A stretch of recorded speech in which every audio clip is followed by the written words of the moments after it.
Discover the lengths a couple will go to protect their child and they wait in the dark. Written and directed by Patrick B., who's done shorts, as well as movies like Nailbiter, I Am Lisa, and others. Check out his IMDb page for the full listing. And it stars Sarah Maguire as Amy, and she takes her adopted son Adrian, played by Patrick McGee, and they go on the run from Judith, Amy's abusive ex.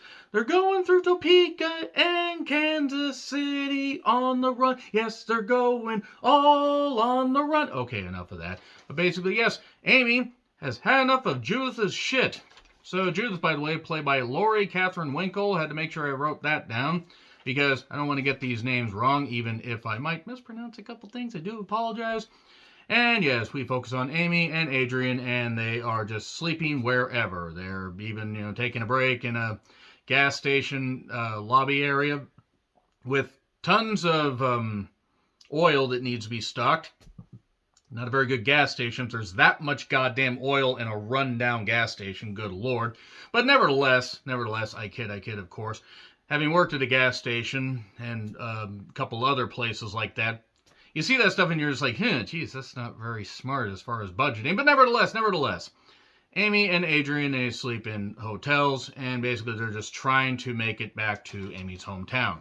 She meets a friend, Jenny, played by Paige Maria in her debut, and I do have to say that Paige Maria actually did a pretty good job here. I'll praise the acting here in a little bit, but just wanted to point that out right away before I dive into more of the plot. And her and Jenny know each other for a while because obviously a small, hometown area, and she says, I need a favor. Jenny drives her out to the old farmhouse, and through a series of events, we find out that there's a deep, dark history in this old farmhouse, going back to Amy's family having a bit of a violent past of its own. And from there, we have a suspense/horror movie. One that we've probably seen before, and one where there's a lot of familiarity as far as treading the plot, the plot strands and everything, and trying to go in a few different directions. But I do have to praise the fact that for an indie film, this movie gets a few things right that elevates it above what others may have been able to do with this material.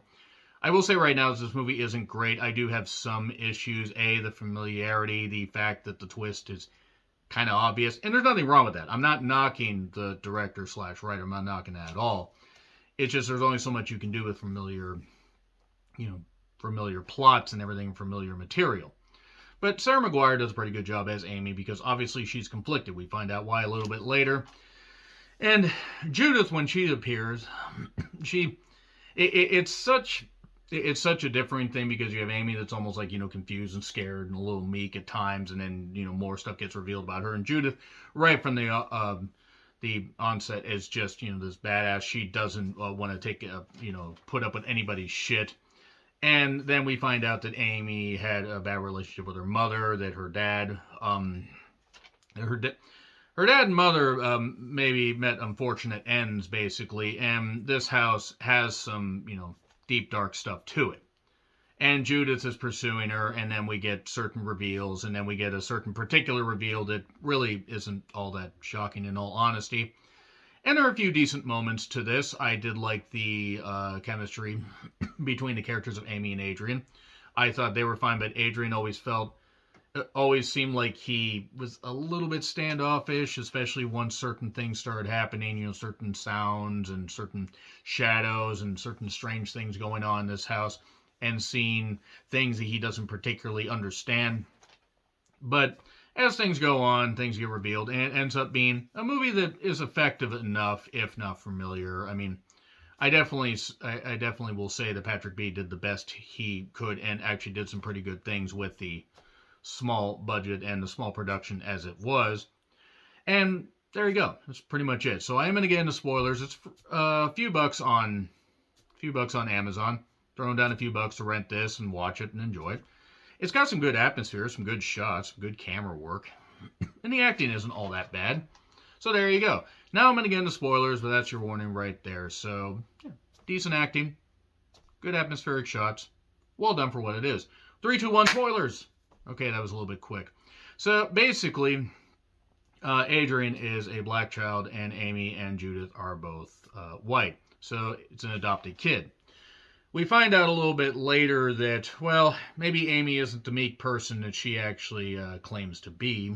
The, that's that's kind of the theme of the whole thing. That's kind of the persona she's putting out, and Jenny buys into it. I do have to say that Paige Maria, very lovely. Hopefully, she gets in more movies and some decent acting up and down the cast.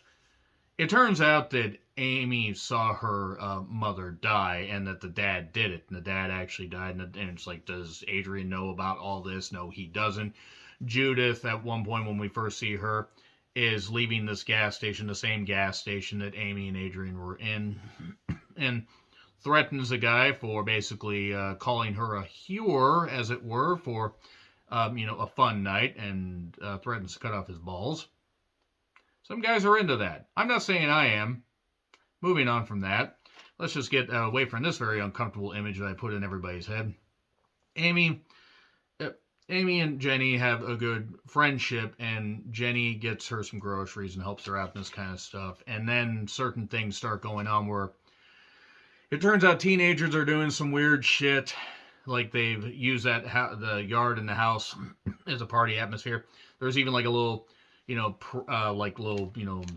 cultish like circle with candles and stuff, I guess, trying to summon ghosts. And that doesn't really get explored. That's kind of just almost a red herring, like, oh, maybe the house is haunted. Well, it is, but not for the reasons you might think. And then from there, Amy and Adrian have a bit of a tense relationship because Amy's world is starting to unravel. Now, why is Amy's world starting to unravel? As Judith is approaching, because Amy can sense this, it turns out that what actually happened, I'm just going to skip ahead here because there's not a ton of plot to reveal. Judith ends up finding Jenny and sees a picture of her, sees a picture of them as children. Sees her, too many pronouns, pal. Sees Jenny and Amy in a picture as children and basically ends up running her off the road, kidnapping her and basically saying, you need to do what I say and nothing bad will happen. So I'm not saying I'm perfect, Judith the same, but Amy, she's really, really fucked up. And it turns out that, well, they didn't adopt Adrian, they killed the mother. Amy wanted a kid so goddamn bad and saw this kid and said, hey, that mother looks happy with her child. I want that child. Hey, Judith, help me kill her. Okay. The fuck kind of goddamn relationship is this? Moving on from that, I mean, that was a little bit weird, but it wasn't necessarily surprising. And the ghost, this spirit that has been pursuing them and haunting them in this house, is Adrian's mother. And Adrian's mother ends up killing Amy, well, haunting Amy, but killing Judith, and then Amy dies, and Jenny is there also. The mother just lets Adrian go with Jenny, because I guess she had nothing to do with this. Just says, well, these two that led to my death are fine, but son, I can't take care of you because I'm a ghost, so go with this Jenny. A bit of a rushed ending, because this movie kind of just, took its time building something, and oh, okay. I mean, that's fine. I mean, it is what it is. Again, it's not a perfect movie. It's fine. It has some good ideas, and certainly, it has some decent moments. So I do have to give it a B-. It's a bit uneven for what it is, but it's certainly not bad. I look forward to what else Patrick B. can do. In fact, I meant to watch I Am Lisa. I probably need to watch that at some point, because the poster really intrigued me. Anyway, yeah, B-. Let me know your thoughts in the comments. Like, share, subscribe, Twitter handle in the description. I'm John Recklin. I'll see you soon.